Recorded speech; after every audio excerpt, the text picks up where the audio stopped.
Dear friends and members of the KITION Planetarium Observatory, welcome to another online science cafe, which takes place every last Tuesday of every month.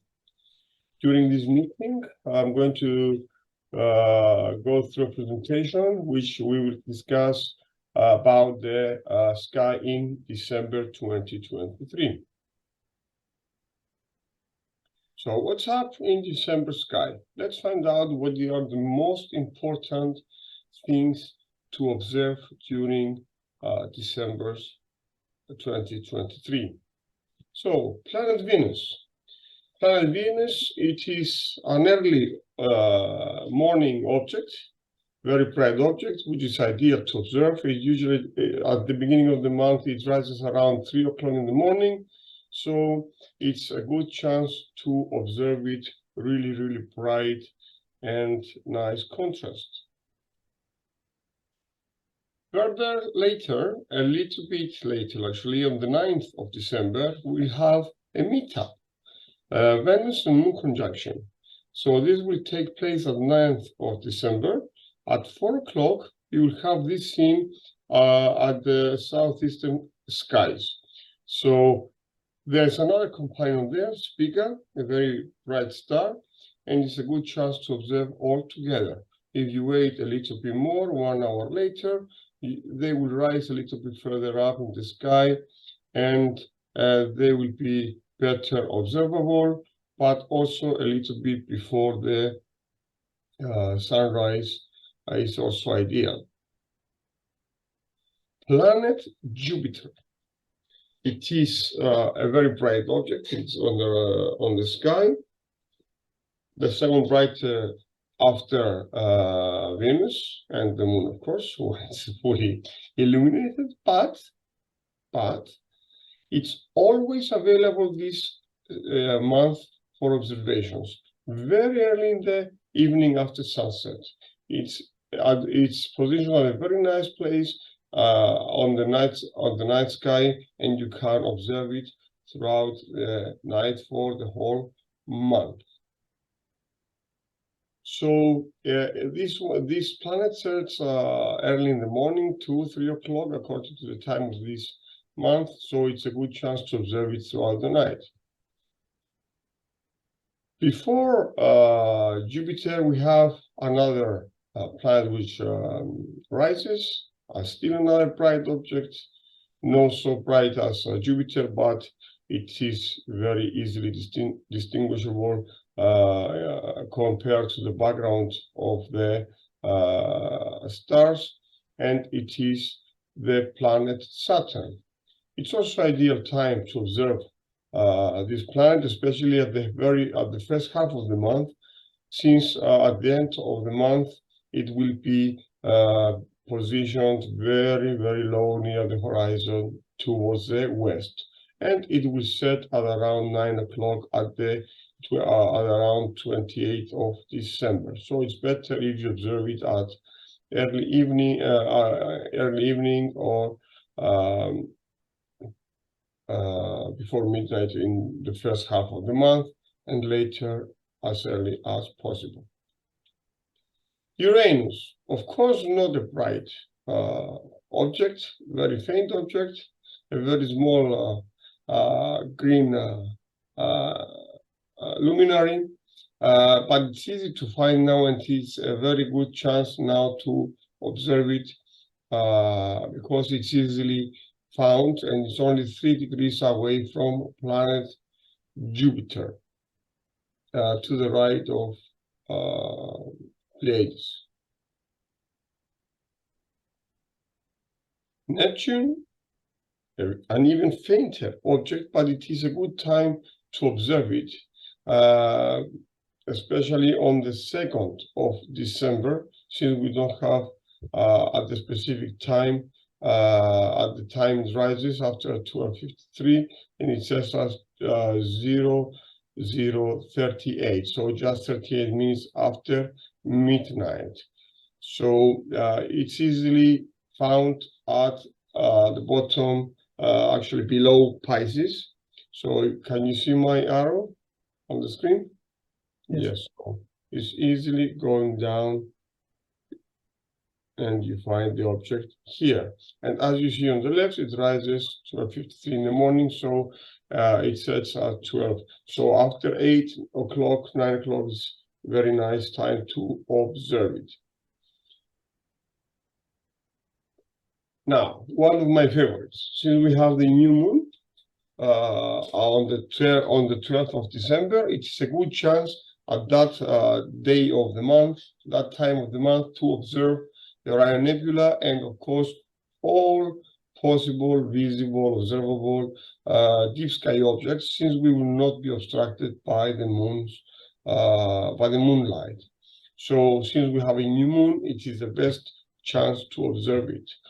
12th of December, and this picture shows it southeast position of the sky at 10 o'clock Cyprus time on the 12th of December.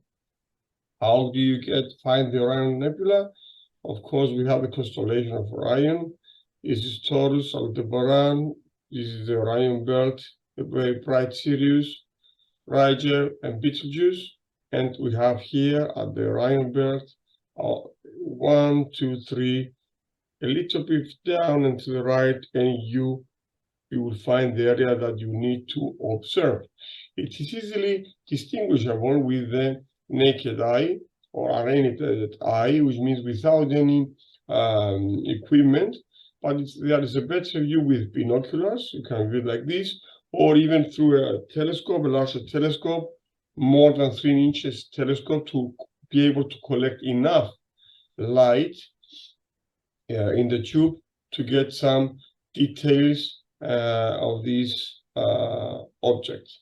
Now, this is a nebula, which is we have it in the the type is diffuse nebula. It means it has no boundaries, and its subtype is reflection and emission nebula. It's a combination. Since let me explain a little bit reflection nebula, what it is. A reflection nebula is when a nebula contains interstellar dust which reflects light from nearby stars. But this energy which is emitted is not enough to ionize the gases at this part of our nebula. So this energy is not so efficient to ionize it. But the emission part of the nebula is when we have ionized gases, and they emit lights at various wavelengths. This sort of light, this sort of ionization, it usually comes from energy from ultraviolet photons that they are emitted by nearby hot stars. And this is quite enough bright nebula, which is actually a stellar nursery, and is not very, very far away from our galaxy. Sorry, from our place. So the apparent magnitude is 4. The limited magnitude for the human eye is 6.5, and the distance from here is approximately 1,344 light years, which means that if we travel from here to that destination, it will take, with the speed of light, which is 300,000 kilometers per second, approximately 1,344 years to reach that place. And the diameter of this area is 12 light years. And as you see, the distance has an uncertainty of plus or minus 20 light years. This is the precise distance.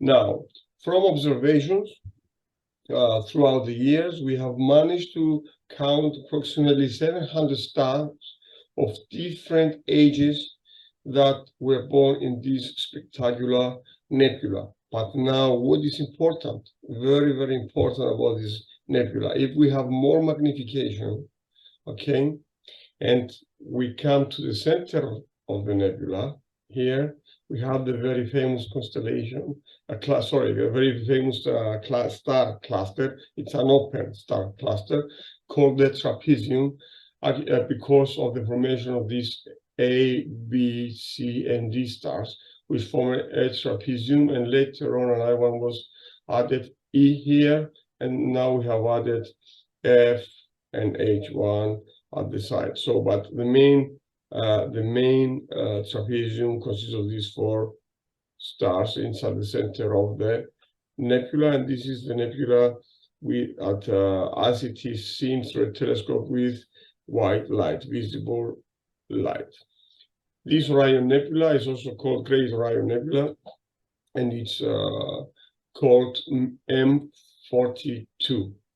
It's M stands for Messier, and it is number 42 in the Messier catalog.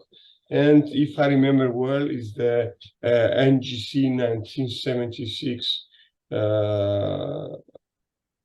in the other catalog, NGC catalog.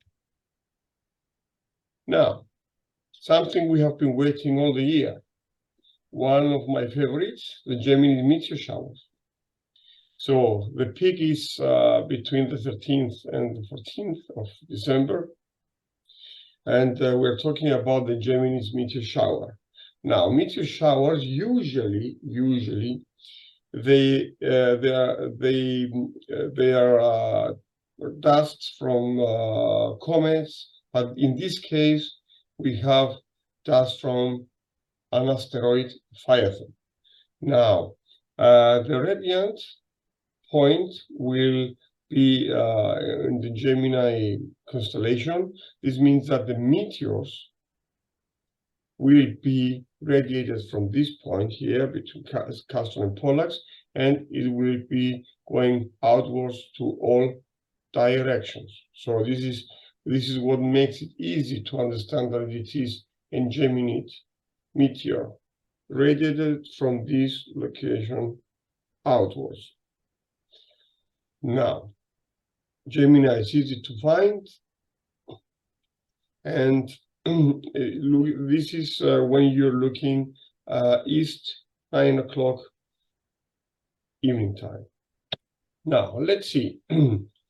So we have the Orion bird right on the right and Betelgeuse on the left. So approximately on the left of Betelgeuse, we'll find two bright stars, which is Castor and Pollux, and here is the radiant looking east. Now, it is considered one of the strongest meteors of the shower of the year, because at the zenith hour rate, we have 150 meteors per hour. When we're talking about the zenith hour rate, we are talking about the number of meteors an observer can observe when he has limited magnitude 6.5 when the radiant is found at the zenith. So it will peak between the 13th to the 14th early morning, but these meteors are also observable after sunset. And of course, as it gets darker, we will be able to observe more and more all the time, and they will be relatively slow compared to the Perseids. The velocity will be 34 kilometers per second, which is quite fast, but compared to the other meteor shower is slower. So it will be a very beautiful light show. And as I mentioned, the parent object is 3,200 Phaethon asteroid. Now, this meteor shower is active from November 19th to December 24, and the peak is, as I mentioned, the early hours of 14th. Now, the moon will be a waxing crescent on the peak, therefore we will not have a big disturbance from the moon, so it will be ideal conditions to observe it, and also better to find a remote location where we have darker skies. And don't forget, as Alexander, my colleague, also mentions, to wear warm clothes and take your beverages with you. On December the 21st, we have the winter solstice. And what does that mean? This means that we'll have the shortest day of the year, and the sun will reach the southernmost position in the sky. This happens because of the tilt axis of the Earth, and the northern hemisphere is the farthest away distance from the sun because of the tilt. So this means that less sunlight, the sunlight will reach us for less time, and we have the shortest time of the year. This also means the official beginning of winter for the northern hemisphere, of course. Full moon, 26th of December. Yes, it's a full cold moon, as the Native Americans called it. This cold moon term is found in the Old Farmer's Almanac, and this Old Farmer's Almanac usually uses expressions or terms that they were used by the Native Americans and the colonial Americans. This time comes from the Mohawk Native Americans, and it conveys the frigid conditions of this time of the year when cold weather truly begins to grip us. So there are another 2 or 3 names, if I remember well, mentioned in this almanac that describe the full moon of December, but they are all related to the cold weather, like freezing moon, etc. So here we have a picture of Santa, of course, because we have the full moon occurs on the Boxing Day, one day after Christmas. And since this is the last important event, we assume that it's good for you to observe. Don't forget that Santa is around, and it also visited our observatory. We could have mentioned also the Ursil meteor shower, but it's only 5 meteors per hour, which is not so important. But also you can observe, since we are talking about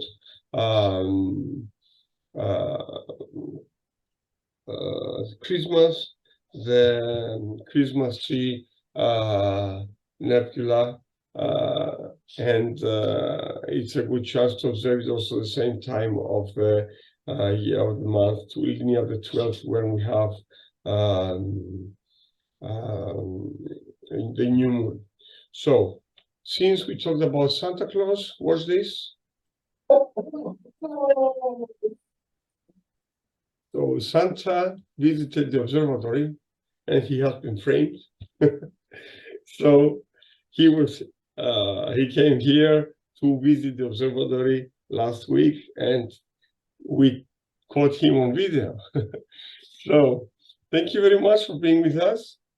See you next time at the next online science cafe, but this time is not going to be held on the 26th of December, since everybody should go out and have fun during Christmas time. It's going to be Boxing Day, and also, as we mentioned, full cold moon.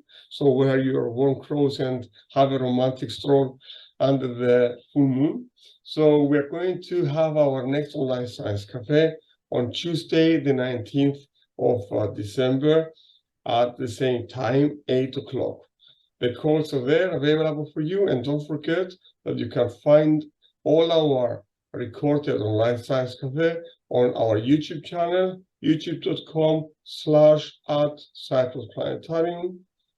And of course, CYPRUS Planetarium, we used to call the KITION Planetarium Observatory. It was the first planetarium in Cyprus, and it was established in the year 2008. And we are running on that 16th year now of our existence, trying to serve the general public and science with research, education, outreach, fun and entertainment, offering our service to the general public, and of course commitment to all areas we deal with. Thank you very much again for being with us. See you soon.